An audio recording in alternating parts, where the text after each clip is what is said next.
Okay, so I'm CammyG, and this is the second time I'm recording this, because the first time I had my mic muted, which is just great. So yeah, I'm going to be going over my hero loadouts, what I like to use, basically that sort of thing. I think most of these I've actually made a video on before, so I'm not going to go into too much detail. But I'm basically going to say, which ones are my favourites, what I like to use them for, that sort of thing. So, first off, I have my soldier build. I only have one soldier build at the moment, which is built around assault crit damage. As you can see, I have Sledgehammer as my main hero, who has the crit damage increase. And I love this because all of my assault rifles are built around crit damage, so they're all just going to be doing more damage. I have used assault damage perk, which is just a damage increase. I have used that as my main hero before in the past, but I do actually prefer this one at the moment. You never know, I might change my mind. But I love having the crits do absolutely insane damage. So yeah, and then in support I have the assault damage increase, obviously, survivalist for increased health, startup and mad tidings both to increase damage the more I shoot enemies, and then at the moment I just have sniper damage in the bottom. I think I'm going to be switching this out. A lot of people have told me in the comments that Skull Ranger is a good hero to use, so I'm going to look into that. And then for the team perk I have the electrified field that you leave after grenades go off, and the area is massive now because I have 5 heroes, so 5 soldiers, so it increases the radius massively. So yeah, that's my soldier build. I like to use this in pretty much any mission that I go into that's 140. I'll use this, unless it's like build the radar or something like that. Rescue the survivors I like to use Outlander usually, but pretty much any mission I'll use soldier build so that my weapons do massive damage. So that's I use this hero for most of my missions basically.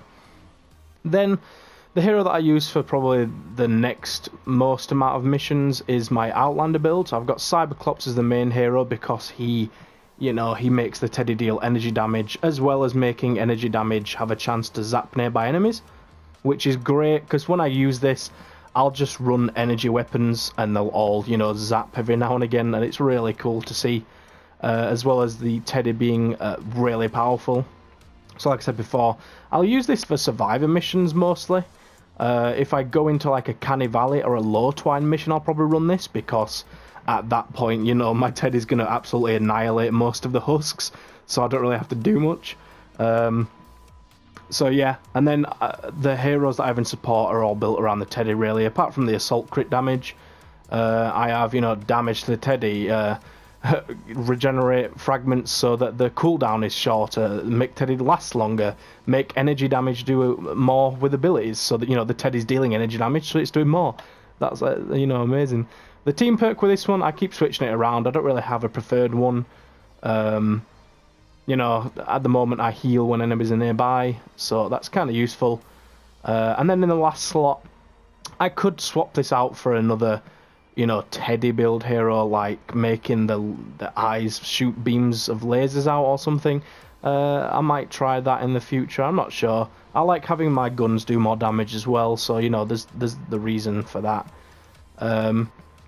So yeah, that's what I'll use for the rest of our missions usually. Then I have my Constructor build, which is built massively around trap tunnels and the base.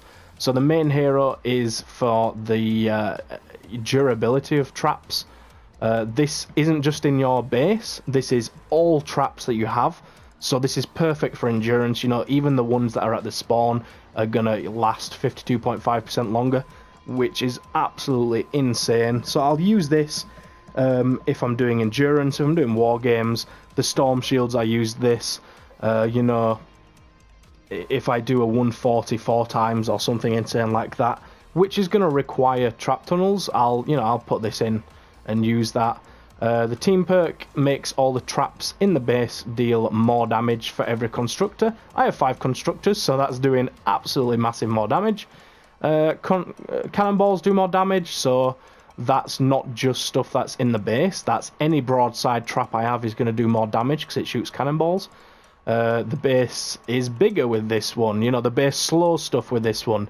The base heals itself and the structures, and the base floors electrocute the enemies, so they're taking more damage when they're in the trap tunnels. You know, it's all built around the trap tunnel and the base, and honestly, it's so powerful, especially for your endurance. You know, you can't really do endurance without a good base build, really. I'm sure you could try. Twine Peaks anyway, you probably need a constructor. I don't know if anyone's ever done it without that. It would be impressive. But you know, there you go. That's that build. Then I have a ninja build, which I'm not gonna lie, I only use this if I have like a ninja daily objective to either play as or get kills as a ninja. I use Dragon Scorch as the main, so that I can get that Dragon Slash doing massive damage and radius. I also have it so swords will stack damage, the crit on the sword will do more. Then I have an assault damage increase just so that, you know, my when I have to switch to an assault rifle for longer range, it's going to do more damage.